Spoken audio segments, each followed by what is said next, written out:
Well, it's that time of year again. Although, can I really call this a yearly thing if I didn't do one last year?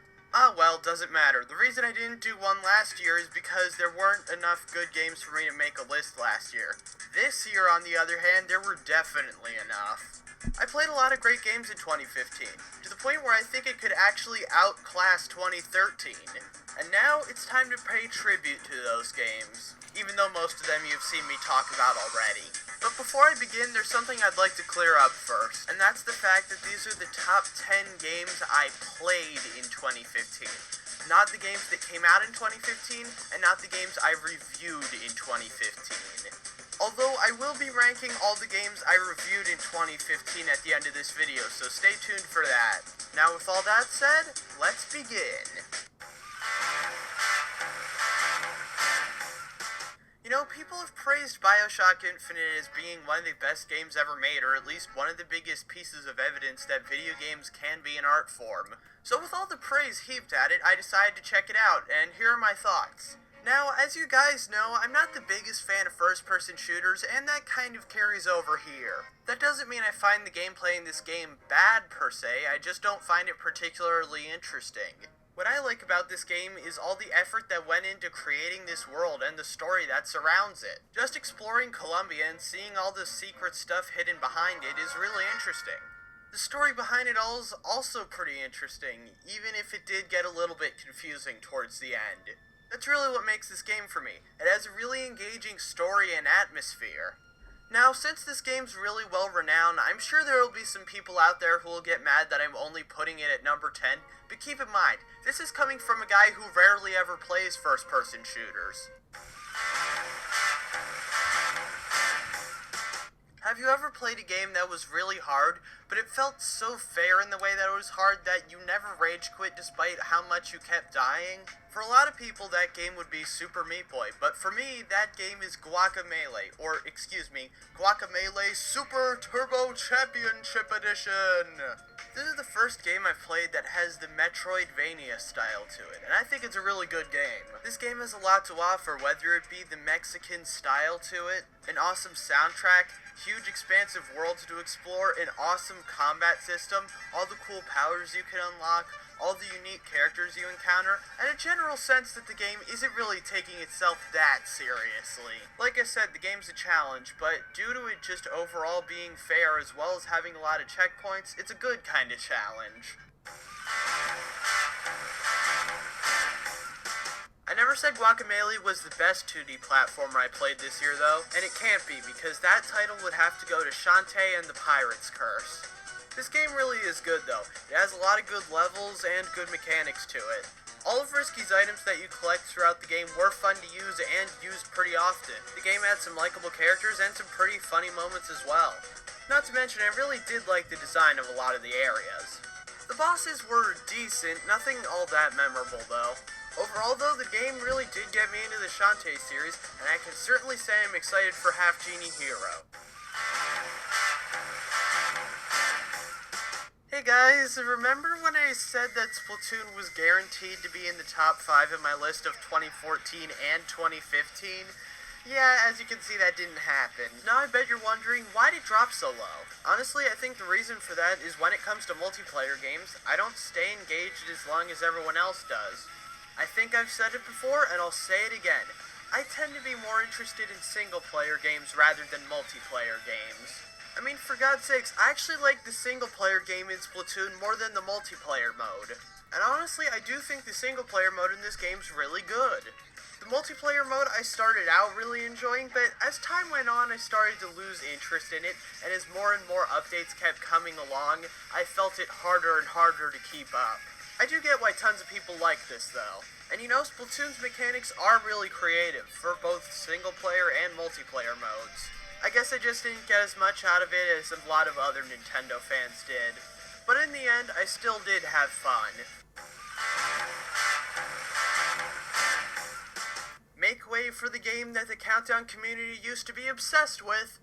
No, the other one. There we go. So I finally broke down and got No More Heroes. Now, what do I think? Well, as you can probably tell by the title of this video, I liked it. Now, I'm not the biggest fan of beat-em-ups, but No More Heroes had a combat system so good that I couldn't help but like it. The combat system has just enough options for taking down enemies to make it fun without making it too complicated, and makes great use of the Wii's motion controls. And if you're familiar enough with the Countdown community, then you're well aware by now of how awesome the bosses in this game are. They all have really memorable personalities and really engaging boss fights. Maybe it's because I played on easy mode, but I couldn't find a single boss that I outright hated. Also, as for the gore in this game, it never really enticed me, nor did it disgust me. In other words, I'm pretty much indifferent to it. So much so that when I was getting the footage for this video, I didn't even notice that it was from the European version, which had all the blood taken out. If there was one thing in this game that I did hate, though, it would be the segments in Santa Destroy. Don't get me wrong, I thought the mini-games were pretty fun. But considering how freaking far apart everything is, how the motorcycle has controls that are so bad I'm worried I'm going to break the game, and at times I've even gotten stuck on things, not to mention how staggering the entry fees can be, especially if you're trying to get all of Naomi's katanas so you can get the true ending. Let's just say I'm glad they took out the hub world in the second game. Now I know what you're thinking, and for the record, yes, I have played the second game in the series. Don't expect to see it on this list though, since when I started playing it, 2015, it already passed. I do think that I will be comparing the games though, sometime in February. You know, I was originally going to put this game lower on the list, but I thought about it more and I decided it does deserve a high place on the list. Man, people are really gonna go ballistic on me now, putting Citizens of Earth above both BioShock Infinite and Splatoon. But I'm standing by this choice because I genuinely do really like this game. There just really is something truly special about this RPG. I love the art style, it's really bright and colorful. The battle system manages to be simple with the way you perform attacks, and complex with all the different attacks you can perform and all the different strategies you can use. I like all the different side quests you have to do to recruit each of the citizens, even if some of them aren't exactly that fun. Not to mention, the political satire presented in this game is brilliant. Not to mention the other humor in this game's pretty good too. If I had one complaint, it's that some of the areas in the game I feel take a bit longer than they should, but then again that might just come down to me getting lost. But either way, I feel Citizens of Earth's pretty underrated and you should go check it out. Now, I was debating with myself how high on the list I could justify putting this game due to the high price tag. On one hand, I really hate the concept of games where you have to keep buying more and more stuff so you can unlock everything in the game. But on the flip side, LEGO Dimensions is so good that I don't even care. Sure, the gameplay could get a little bit repetitive at times, but for the most part it was good. And sure, the driving controls were bad, but they just took some getting used to. Through the use of the keystones, the game also managed to make some pretty creative use of the toy gimmick. Not to mention, out of any crossover I've played, this is the game that's taken the most advantage of being a crossover.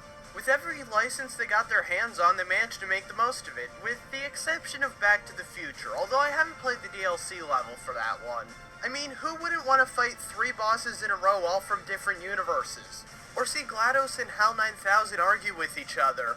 Or fight the Joker while he's piloting a huge robot. That one's not really a crossover thing, more so as just a friggin' awesome thing.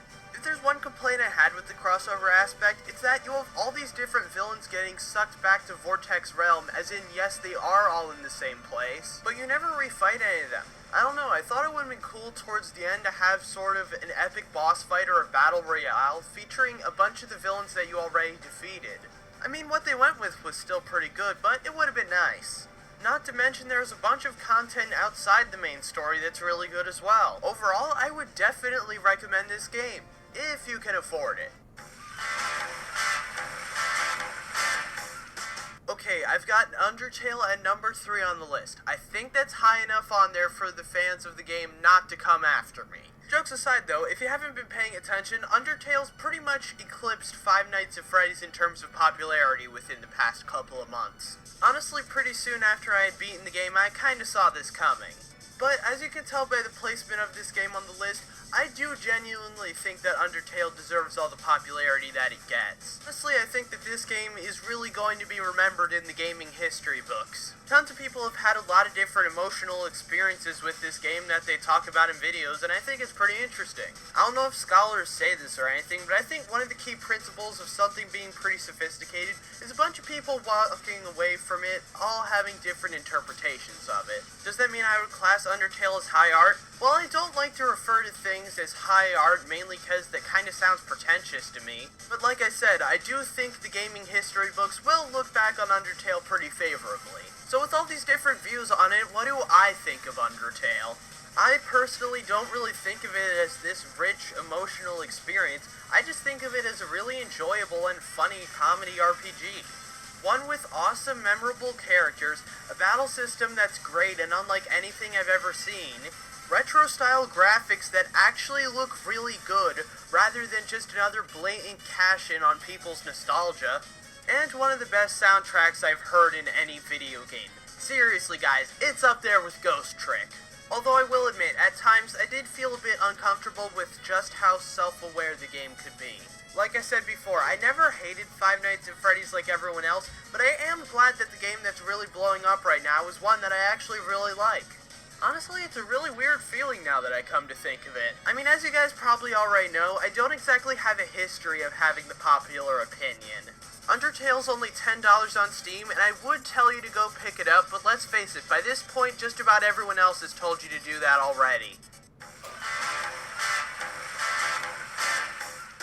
I already talked about this game in my top 5 best sequels, but I might as well do it again. Kingdom Hearts 2 Final Mix really is something special. I wanted to play the game so much since I saw videos of it on YouTube, and when I actually played it, it did not disappoint. The combat in this game's really fun, and the bosses are a joy to fight. Unlike the first game, all the worlds in this game all felt really fleshed out and unique. And I feel that's mainly due to the fact that most of these areas you end up going to twice. Not to mention the atmosphere in a lot of these areas really pulls you in. Each area in the game really felt like it had its own story to tell, mostly based off of the movies.